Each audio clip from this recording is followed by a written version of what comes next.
Dr. Alex Rivera had always maintained that the universe possessed a twisted sense of humor, though he'd never expected it to manifest quite so literally as a derelict spacecraft tumbling through the void like a cosmic game of pinball. The Meridian's proximity alarms had been shrieking for the better part of an hour, which meant either they'd discovered something genuinely interesting or the ship's AI had developed another one of its inexplicable obsessions with cataloging space debris. Biosignatures are off the charts, called Lieutenant Torres from her station, fingers dancing across holographic displays that painted her face in shifting blues and greens. Whatever's in there, it's alive, and it's not reading like anything in our databases. Alex pushed himself away from the coffee machine he'd been attempting to repair. A thankless task that had become something of a personal crusade ever since the thing had started dispensing what could only be described as caffeinated disappointment. Define, not like anything, Torres. Are we talking slightly unusual metabolic readings or flee for your lives before the tentacle monster awakens? Somewhere between those two, document. The life sign is definitely humanoid, but the cellular activity is weird. Like, really weird. It's as if someone took human DNA and decided to optimize it for fun. Captain Morrison's voice crackled through the comm system with the particular brand of weary authority that came from 3 decades of dealing with the universe's tendency toward the improbable. Rivera, gear up for EVA. We're bringing whatever that is aboard, and if it turns out to be hostile, I'm blaming you and your rubber duck collection for attracting cosmic weirdness. The captain's accusation wasn't entirely unfair. Alex did indeed maintain an extensive collection of rubber ducks, each one carefully selected to represent different aspects of theoretical physics. There was Newton, painted apple red for obvious reasons, Einstein with his tiny wild hair, and his personal favorite, Schrödinger, who was simultaneously both squeaky and silent until observed. He tried explaining to Morrison that the ducks served as excellent pedagogical tools for complex concepts, but the captain remained unconvinced that quantum mechanics required bath toys. 20 minutes later, Alex found himself floating in the cold embrace of space, tethered to the Meridian by what amounted to a very expensive lifeline and his own stubborn refusal to contemplate the mathematical probability of catastrophic decompression. The derelict craft hung before him like a metallic chrysalis, its hull composed of materials that seemed to shift color depending on the angle of observation.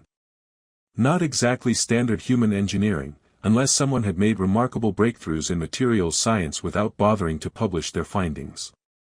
The airlock mechanism is completely alien, he reported, running his gloved hands along seamless surfaces that felt warm even through the insulation. No visible controls, no access panels, nothing that suggests traditional human design philosophy. It's like they built this thing using principles we haven't discovered yet. Can you get inside? Morrison's voice carried the particular edge that meant the captain was already composing the incident report in his head. Working on it. The hull seems to be responding to bioelectric fields.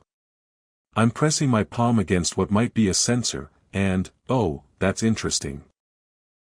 The airlock dilated open like an iris, revealing an interior that glowed with soft, phosphorescent light. Alex had seen enough alien technology to recognize when he was looking at something genuinely advanced, and this definitely qualified. The walls seemed to pulse gently, as if the ship itself were breathing, and the air that escaped carried the scent of ozone and something floral he couldn't identify. I'm going in, he announced, activating his helmet's recording systems. If this turns out to be a trap, please make sure my obituary mentions that I died doing what I loved, making poor decisions in the name of scientific curiosity.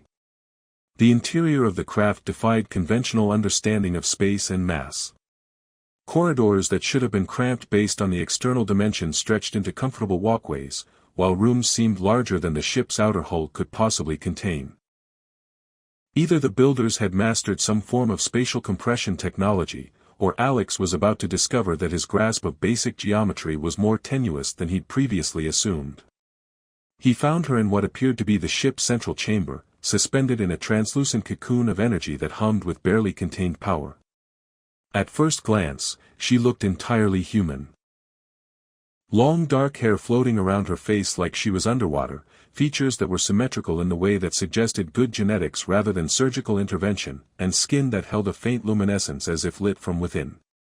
It was only when she turned her head that Alex noticed the ears. They were pointed, elegant, and definitely not standard human anatomy. They curved upward from her skull with an almost ethereal grace, immediately bringing to mind every fantasy story he'd ever read as a child. Except this wasn't fantasy, this was science, and the woman suspended before him was very real and very much not entirely human. Well, Alex said to himself, this is either going to be fascinating or fatal. Possibly both. The energy cocoon dissolved at his approach, lowering her gently to the floor with a grace that suggested advanced medical technology.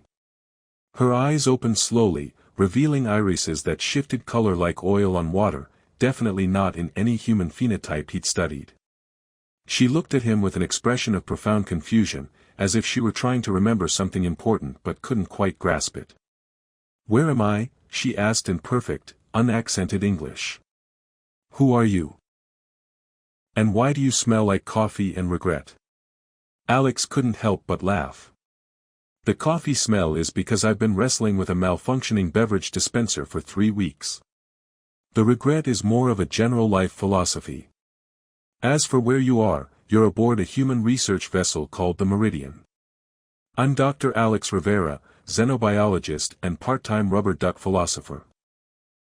The more pressing question is, who are you and why were you floating in space in a ship that seems to bend the laws of physics for entertainment?" She sat up slowly, examining her hands as if seeing them for the first time. "I don't remember." "That's unsettling. I have knowledge, I understand your words, I know what a ship is, what space means, but I can't recall my name or where I came from. This vessel." She looked around the chamber with growing recognition. "It's familiar, but like something from a half-remembered dream." "Memory loss isn't uncommon after trauma," Alex offered, though privately he suspected there was more to her amnesia than simple head injury. "What's the last thing you do remember?" She closed her eyes, concentrating. "Stars. So many stars, and a sense of urgency. Fear. Something about rules that had to be followed, protocols that couldn't be violated." "And you?" "Me?" Alex blinked in surprise. "We've never met before. I'm pretty sure I'd remember someone with your particular ear architecture." Her hand moved instinctively to touch one of her pointed ears, as if she'd forgotten they were there. "These mark me as different, don't they?" "Not human." "Different, yes. Human, probably not entirely. But different isn't necessarily bad. Some of my best friends have unusual anatomical features. Torres has webbed toes, Morrison has a third nipple, and I have an inexplicable ability to attract cosmic weirdness. We're all perfectly functional despite our quirks." For the first time since awakening, she smiled, an expression that transformed her face from merely beautiful to genuinely radiant. "You're trying to make me feel better about being alien." "Are you alien?" Alex asked. "Because honestly, at this point in my career, I'm more surprised when I meet someone who's completely, boringly human. The universe seems to have developed a personal vendetta against normal." She attempted to stand, swaying slightly as she found her balance. Alex moved to steady her, noting that her skin felt warmer than human norm and seemed to tingle with some form of bioelectric activity. "I suppose I must be," she said thoughtfully. "Though alien seems like such a clinical term. I prefer cosmically enhanced. I like that better too." Very optimistic. "Now, before we continue this philosophical discussion about the relative merits of alien versus cosmically enhanced, we should probably get you to the medical bay. Standard protocol for mysterious space rescues." "Standard protocol," she repeated, something flickering in her expression. "Yes, there are always protocols to follow, aren't there? Rules that must be observed, boundaries that cannot be crossed." There was something in her tone that suggested layers of meaning Alex couldn't quite grasp, but before he could pursue it, her knees buckled. He caught her easily, she weighed less than she should have for her height, another interesting biological puzzle, and helped her toward what he hoped was the exit. "Let's get you somewhere more comfortable," he said.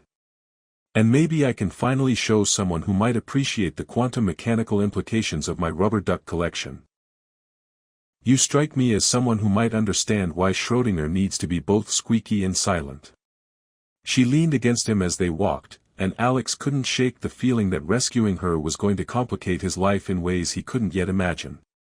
The universe's sense of humor was legendary, after all, and he'd just invited it to get creative. 3 weeks had passed since Nix, as she'd chosen to call herself after declaring that amnesia shouldn't prevent someone from having a decent name, had become the Meridian's most unusual crew member. Alex had initially expected her integration to be complicated, filled with the usual cultural misunderstandings and awkward moments that typically accompanied first contact scenarios. Instead, he discovered that having a cosmically enhanced individual aboard was rather like living with a brilliant graduate student who happened to possess an encyclopedic knowledge of advanced physics and an alarming tendency to treat the ship's coffee machine as a worthy intellectual adversary.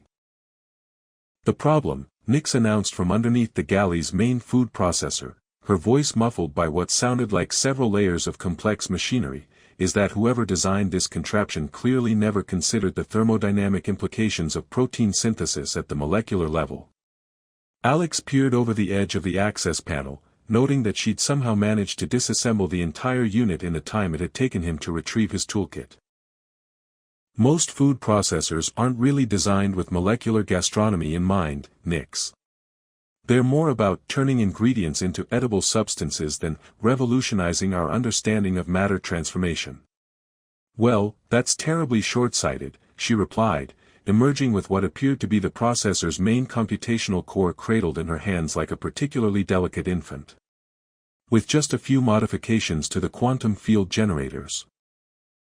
Every decent food processor should have quantum field generators. By the way, we could be creating perfectly optimized nutrition tailored to each individual's metabolic requirements. Our current food processor creates a substance that's theoretically edible and only occasionally tries to poison us, Alex pointed out. "I'm not sure we need to raise the bar quite that high." Nick sat cross-legged on the galley floor, her pointed ears twitching slightly as she examined the device's inner workings.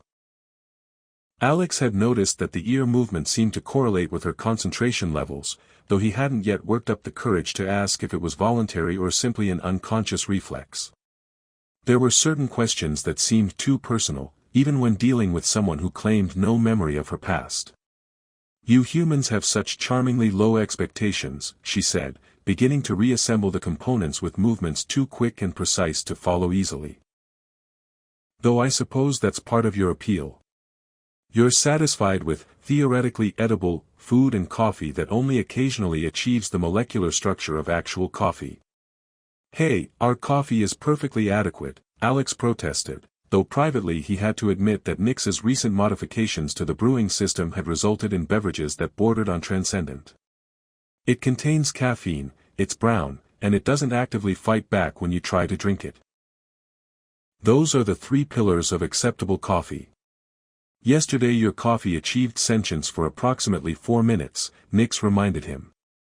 I had to perform an emergency deprogramming before it started composing poetry about the existential crisis of being consumed. Okay, that was admittedly unusual, but you fixed it, and now it makes excellent espresso. I'm calling that a net positive." She smiled at him with an expression that managed to be both fond and exasperated, and Alex felt that familiar flutter in his chest that had been appearing with increasing frequency lately. It was becoming harder to ignore the fact that his interest in Nix extended well beyond scientific curiosity, though he wasn't entirely sure how one approached the topic of interspecies attraction with someone who couldn't remember her own species. "Dar. Rivera," Captain Morrison's voice crackled through the comm system with the particular tone that meant something interesting was about to disrupt their day. "Please report to the bridge. And bring our guest. We've got a situation that might benefit from her unique perspective." Alex and Nix exchanged glances. "Unique perspective" was Morrison's diplomatic way of saying, "We need someone who understands technology that makes our best efforts look like stone napping." They found the bridge in a state of controlled chaos, with multiple crew members hunched over displays showing what appeared to be sensor readings from the edge of madness. Lieutenant Torres looked up as they entered, her expression a mixture of excitement and a particular brand of scientific terror that came from discovering something that shouldn't exist. "We've got a stellar phenomenon that's giving our instruments nervous breakdowns," Torres announced without preamble. "There's a star system about 6 light-hours ahead that's exhibiting properties that violate approximately 17 fundamental laws of physics." "Only 17?" Nix asked with interest. "That's remarkably restrained. Most genuinely interesting phenomena manage to break at least 30 or 40. Morrison raised an eyebrow. "You sound like you've encountered similar situations before." "Do I?" Nix looked genuinely surprised. "I suppose I must have, though I can't recall any specifics." Knowledge without memory is a peculiar thing, like having a library with all the card catalogs missing. Alex moved to examine the sensor readings, noting patterns that seemed to shift and change even as he watched. "What exactly are we looking at here?" 3 planets orbiting a star that appears to be generating energy through methods that don't involve fusion, fission, or any other process we recognize," Torres explained. "The star itself seems to be pulsing in a pattern that suggests intelligence, and the planets are maintaining orbits that should be impossible given their masses and distances." "Impossible how?" Nix asked, moving to a secondary console and beginning to interact with the controls in ways that suggested she understood the ship systems better than some of the crew members who'd been using them for years. "The middle planet has an orbital period that's exactly twice the inner planets, and exactly half the outer planets," Torres said. "Perfect mathematical ratios that don't occur naturally. Plus, the gravitational fields are all wrong. It's as if something is artificially maintaining the orbital mechanics." Nix's ears twitched as she absorbed the data, her fingers dancing across holographic displays with increasing speed. "Oh," she said suddenly, her voice carrying a note of recognition that made Alex's pulse quicken. "Oh, that's actually rather elegant. You know what this is?" Morrison asked. "I think so. Or rather, I know what it might be, though I can't remember why I know." She paused, frowning at her own words. "It's a regulatory system, a way of maintaining precise orbital mechanics for purposes that require absolute stability. The star isn't generating energy through conventional means because it doesn't need to. It's drawing power from somewhere else and using it to maintain the system's perfect balance." "Drawing power from where?" Alex asked. "Dimensional membrane fluctuations, most likely. Or possibly zero-point field extraction. The specific methodology isn't as important as the purpose." She turned away from the console, and Alex noticed that her earlier casual demeanor had been replaced by something more serious, almost worried. "The question is what requires such precise orbital stability, and why someone would go to such elaborate lengths to maintain it." "Someone?" Morrison's voice carried the particular edge that appeared whenever the universe reminded him that humanity wasn't alone in it. "This level of engineering doesn't happen by accident," Nix said quietly. "Someone built this system, and they built it to very exacting specifications. The real question is whether they're still around to notice that we found it." As if summoned by her words, the ship's proximity alarms began their familiar shriek. On the main display, a new contact appeared. Something large, sleek, and definitely not natural approaching their position at speeds that made conventional physics weep. "Well," Alex said, watching the unknown vessels approach with the fascination of someone whose life had become a series of increasingly improbable events, "at least we're about to find out." Nick stared at the approaching ship with an expression Alex couldn't quite read. "Yes," she said softly, "I suppose we are." There was something in her tone that suggested she knew more than she was saying, but before Alex could ask, she was already moving toward the communications console with purposeful steps that seemed to indicate forgotten muscle memory taking over. "They'll want to talk," she said, beginning to adjust settings with the same uncanny familiarity she'd shown with every other system aboard the ship. "And when they do, I think I'm going to remember things I'd rather forget." The universe's sense of humor, Alex reflected, was about to get very interesting indeed. The Veil-3 vessel materialized alongside the Meridian with the casual arrogance of a technology that had long since solved the inconvenience of obeying universal speed limits. Alex had seen plenty of advanced spacecraft during his career, but this thing made even the most cutting-edge human designs look like they'd been assembled by enthusiastic children using kitchen utensils and wishful thinking. "They're requesting communication," Torres announced, though her voice carried the particular strain that came from trying to process sensor readings that insisted reality was more flexible than previously assumed. "And by requesting, I mean they've somehow synchronized our comm systems without bothering to ask permission first." "Of course they have," Alex muttered, glancing at Nix, who had gone very still in the way that suggested her mysterious past was about to become significantly less mysterious. Because why would advanced aliens bother with conventional diplomatic protocols when they could just demonstrate their technological superiority instead? The main display flickered to life, revealing a figure that looked remarkably human except for the familiar pointed ears and an expression of profound disapproval that transcended species boundaries. The being wore what appeared to be ceremonial armor that shifted color like oil on water, and carried himself with the particular brand of authority that suggested he'd never encountered a problem he couldn't solve by looking stern and speaking in measured tones. "Greetings, primitive vessel," the figure began, and Alex immediately decided he didn't like him. "I am Commander Tyrell of the Veil-3 Expeditionary Council. We have come to retrieve our wayward researcher and address the concerning matter of protocol violations that have come to our attention." "Wayward researcher?"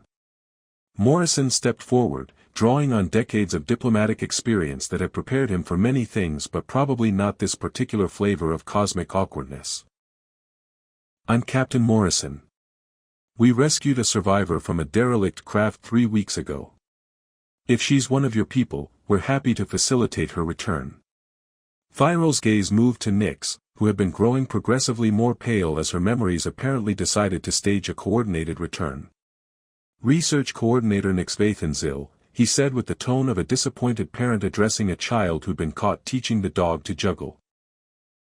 "Your extended absence has caused considerable concern among the Council." "Research Coordinator?" Alex looked at Nix with surprise. "You never mentioned being a coordinator of anything. I thought you were suffering from amnesia." "I was," Nix said quietly, though her voice carried a new formality that hadn't been there before. "Memory suppression is a standard precaution for deep observation missions. It prevents complications." "Complications like becoming emotionally attached to the subjects of your study?" Thyrell's tone carried enough disapproval to power a small starship. "Like violating the fundamental protocols that govern interaction with developing species?" "Hold on," Morrison interjected with the particular brand of controlled irritation that appeared whenever someone implied his crew were primitive. "Subjects of study? Developing species? Are you telling me she's been observing us like we're some kind of anthropological experiment?" "Not exactly," Nix said, though she wouldn't meet anyone's eyes. "The mission was to conduct long-range observational analysis of human technological and social development. I was supposed to maintain a minimum distance of 50 astronomical units and avoid all direct contact." 50 AU. Alex felt a laugh building in his chest despite the situation's obvious seriousness. "You were supposed to study us from the outer reaches of the solar system? That's like trying to understand human behavior by watching from the moon through a very small telescope." "The Veil-3 prefer non-invasive research methodologies," Tyrell explained with the patience of someone addressing particularly slow children. "Direct contact with lesser developed species inevitably leads to cognitive contamination and emotional complications that compromise objective analysis." Lesser developed species? Morrison's diplomatic training was beginning to show stress fractures. "I'm going to ignore the casual insult and focus on the more pressing issue. If your people have been studying humanity without our knowledge or consent, that raises some serious ethical concerns." "Ethics are a luxury afforded to species that have achieved sufficient technological advancement to matter," Tyrell replied, which Alex thought was possibly the most diplomatically disastrous statement he'd ever heard.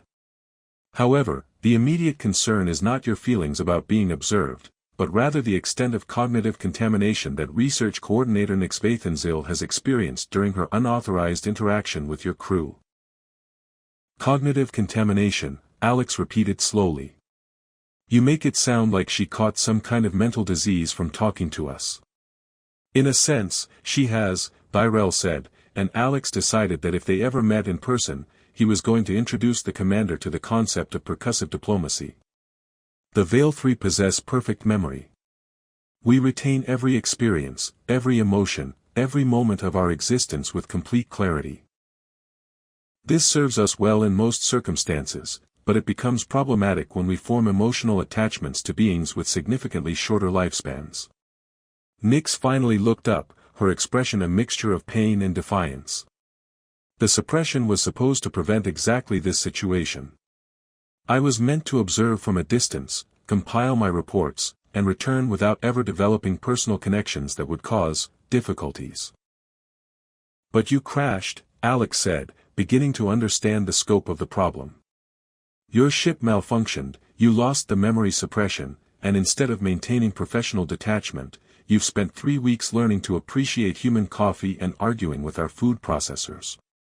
It's more complicated than that, Nix said softly. The memory suppression didn't just fail, it was actively disrupted by quantum resonance patterns that shouldn't exist in this region of space. Someone or something interfered with my mission parameters. Thyrell's expression shifted from disapproval to concern. You're suggesting deliberate sabotage? I'm suggesting that there are forces at work that neither of us fully understand, Nix replied. And that perhaps the protocols need to be re-evaluated in light of new evidence. The protocols exist for good reason, Tyrell said firmly. They prevent exactly the kind of emotional complications that currently compromise your objectivity. The attachment you've developed to these humans will cause you pain for the remainder of your existence. Dr. Rivera will age and die in what amounts to an instant by our standards, and you will remember every moment of loss with perfect clarity for the next several millennia. Alex felt something cold settle in his stomach. Several millennia. Veil 3 lifespan averages between 3 and 4,000 of your years, Tyrell explained with casual brutality. Research coordinator Nix Vathenzil is currently in the equivalent of her early 20s. She has a great deal of life ahead of her, all of which will be colored by whatever emotional attachments she forms now. That's why you were supposed to forget me, Alex said, looking at Nix with dawning understanding. You weren't being cruel, you were trying to protect yourself from carrying the pain of losing me for thousands of years. Yes, Nix whispered. And no. The rational part of my mind understands the necessity of emotional distance. The irrational part has spent 3 weeks discovering what it means to laugh with someone, to share ideas, to find comfort in another's presence. The irrational part has learned that some experiences are worth remembering, even if they hurt. Sentiment, Tyrell said with the particular disdain reserved for concepts considered both foolish and dangerous. This is precisely why the protocols exist. Research coordinator, you will return with us immediately for corrective memory editing. The contamination can be removed, and you can resume your duties without the burden of inappropriate emotional attachments. And if I refuse? Nix asked quietly. Refusal is not an option, Tyrell replied. You are veil-free. You have responsibilities to your people and your scientific calling that supersede personal desires. Alex watched Nix's face cycle through emotions he couldn't fully read, and realized that whatever happened next would change everything. The universe's sense of humor, it seemed, had decided to get very serious indeed. The silence that followed Thyro's ultimatum stretched across the bridge like a quantum field waiting to collapse into a single, inevitable outcome. Alex found himself staring at Nix, watching her pointed ears twitch with what he'd learned to recognize as deep concentration, though this time her focus seemed turned inward rather than toward any external problem that could be solved with superior technology and creative engineering. Commander, Nix said finally, her voice carrying a formality that made Alex's chest tighten with impending loss, I request permission to retrieve my personal effects from my quarters before departure. Thyrell's expression suggested he considered this a reasonable request from someone about to undergo corrective memory editing. Granted. You have 10 minutes to gather whatever items hold scientific value. Personal attachments will be irrelevant after the procedure. Alex felt something break inside him at the casual dismissal of everything they'd shared over the past 3 weeks. That's it? You're just going to let them erase her memories like she's some kind of malfunctioning computer? I have responsibilities, Nick said, though she still wouldn't look at him directly. To my people, to the advancement of knowledge, to the preservation of protocols that have served us well for millennia. And what about responsibility to yourself?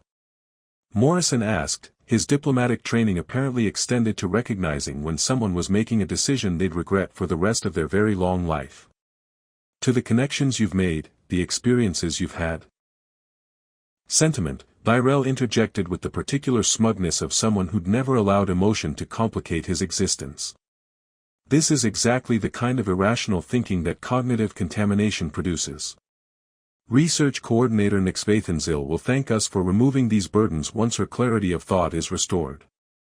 You're right, Nick said suddenly, turning toward the exit. I should collect my things. Alex watched her leave with the hollow feeling that comes from knowing you're about to lose something important and being completely powerless to prevent it. The universe's sense of humor had revealed its punchline, and it was exactly as twisted as he'd always suspected. If I may, Torres said into the heavy silence, this whole situation seems profoundly messed up, even by our usual standards of cosmic weirdness. Noted, Lieutenant, Morrison replied dryly.